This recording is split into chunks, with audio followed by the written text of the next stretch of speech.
Even though we try to redirect him to something else, he'd continue to research on it, continue to talk about it. So it became part of our conversation with him. In the end, he's our son. We want to make him happy. And so if his interest is, for example, wind chimes, well, if he's done a great job at school, then we will reward him by getting him a little wind chime or something.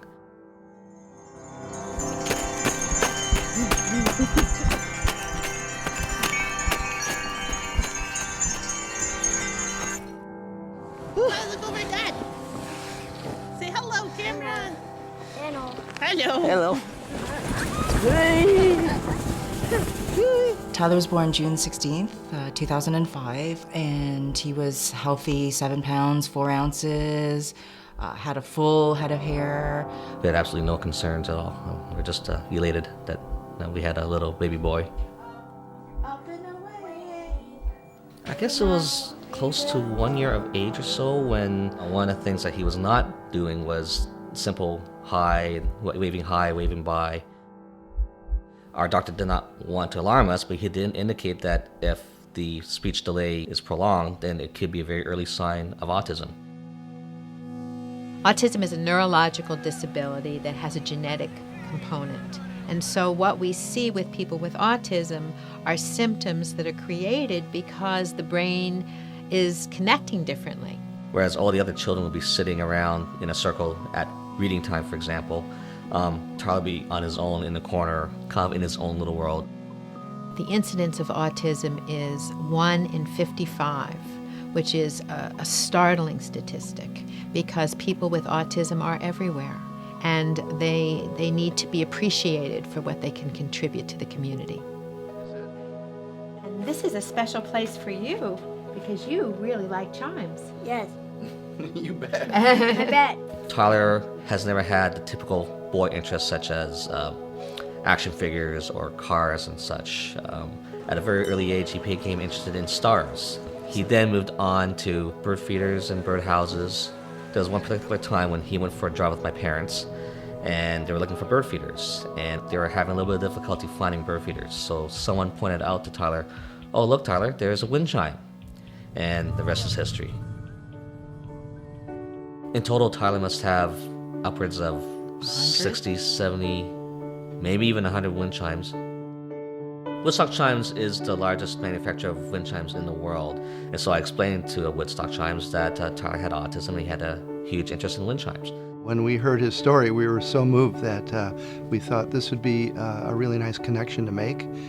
We invited them down here to see our studio, and he just knocked us out with his ability to identify our product just by the sound. Tyler's a fascinating young man, and he has a lot of strengths. In his case, we could call it a savant skill because it's so much different than neurotypical functioning. And what he's able to do is to hear the sound of the large assortment of Woodstock chimes and just by listening to it, identify which chime it is, which is a very unusual talent and quite a wonderful one. Yes. Okay. Yes. I'll go over. Go. Well, I have to admit I'm a little nervous. Normally I'd be just fine going up against an 8-year-old, but this is no ordinary 8-year-old. He knows more about my company than I think anybody does, so he's a really bright young lad, and may the best man win. Stacey, ring the chimes.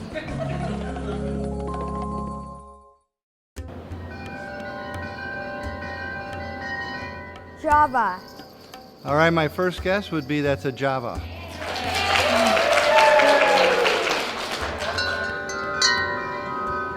It's a little harder. Neptune? Neptune. Earth. Enchantment chime. Bowie. Amazing Grace. Packet Bell Cannon. Autism chime. Or I should say Mozart. Do I have any lifelines left? Hello, Tyler. It's an Orpheus? Space Odyssey, based on the melody from Richard Strauss's Also sprach Zarathustra. And I dare Tyler to know that. Space Odyssey. Gregorian Alto. Bach. Pluto. It's a small one.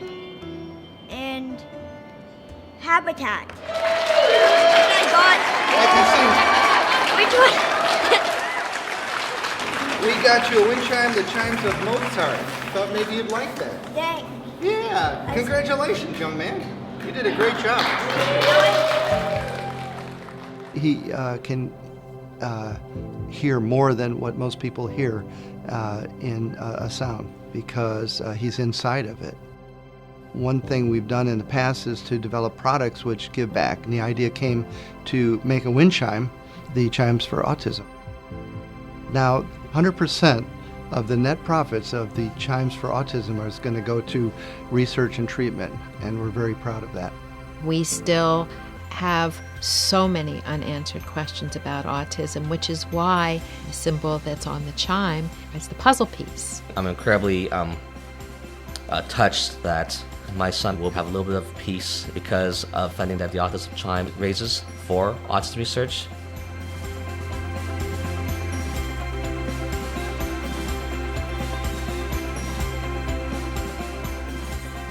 I don't wish that he didn't have autism because that's how we know Tyler now, and I wouldn't change him for anything. It's who he is, and we love him, so. We don't know how life would be if Tyler didn't have autism. I just can't imagine life without him. It'll be really something for me to know that my son's legacy will somehow live on because of that chime.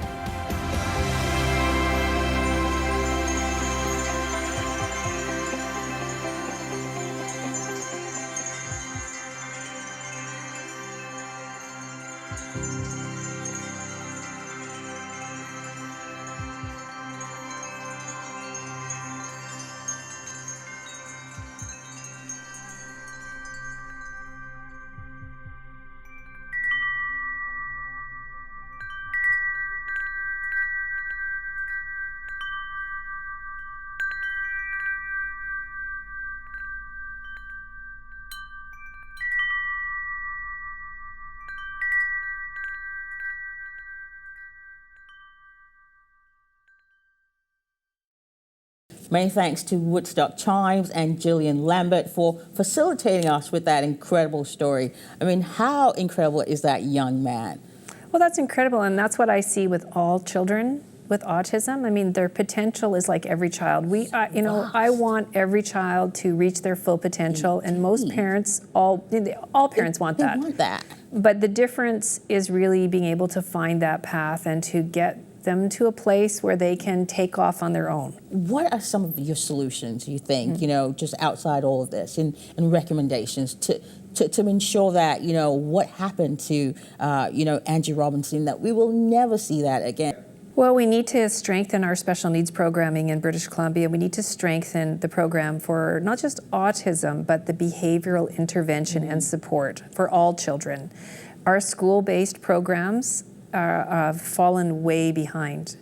Just the availability of intensive behavioral support with trained behavioral support consultants in the schools, in the community. This is an area where we need to have a massive investment. And of course also the social support for parents. We have some very good organizations around Autism.BC and families that have organized to support other families. We can't stop continuing that network, but that network has a lot of concerns and they do not feel heard often. So we need to make sure that planning is involving them. Yes. And I personally am of the very strong view that in British Columbia we need a Persons with Disabilities Act. We need these children to have the right to be supported, and we need people to have a responsibility. Right now all of it is discretionary. All of these supports can be eliminated. We need them to have a stronger foundation. In the U.S., that Persons with Disabilities is really important. Even if it's a Children with Disabilities Act, I need those children to have rights, the right to be in school and the right to be supported. Absolutely. We have to move forward on that. Absolutely, I couldn't agree more. It's been really enlightening, you coming here and sharing all of this with us. And we continue to champion the work that you do, and we are right behind you in support. Mary Ellen Turpel-Lafond, thank you so much for being on the show. Thank you for having me, Lola. And just, British Columbia families can contact my office if they need advocacy support. And I really appreciate you focusing on this important subject. So important. Thank you so much for being here. Thank you. We'll be right back. Today's generation of young people spend the least amount of time outside of any generation in human history. We need to have children out, we need to have people out in order to see the world around that allows us to live. I think something like the Sea to Sky Trail is the epitome of what we need to get people back out into the real world, to see nature as it can be, and something that we are a part of and that we must fight to protect. Welcome back on our Autism in BC episode, and we're just wrapping things up here. There is no doubt that the children of our province deserve far better than we have been providing. And until we create a national strategic response tied to our healthcare in all parts of the province that is accessible and caters to all families on an equal level playing field, we will continue to see children and their families fall through the cracks. The money we are refusing to spend now, we will ultimately end up spending 10 times more when these children become non-functioning adults later on in life because we've neglected them at those early critical stages. What we ought to be doing is seeking to provide effective programs and learning that will ultimately lead to special needs adults that can get jobs and live on their own. And maybe not all of them will be able to, but for those who will be successful, we must do better than try.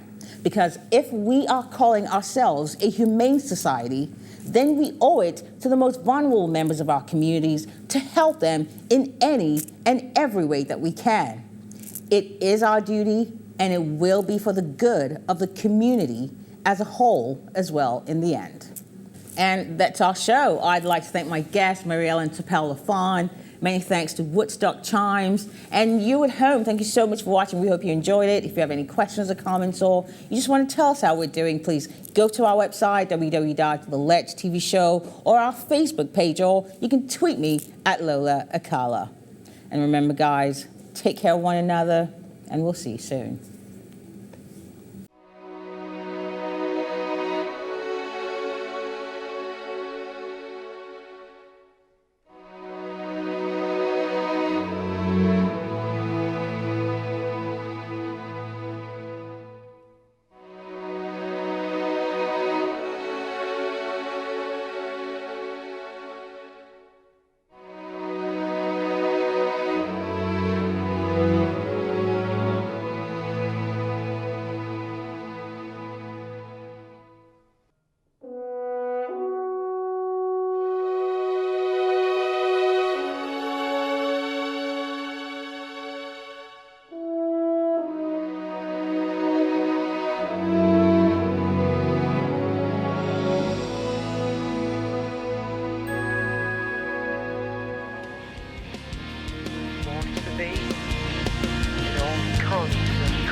It's only a matter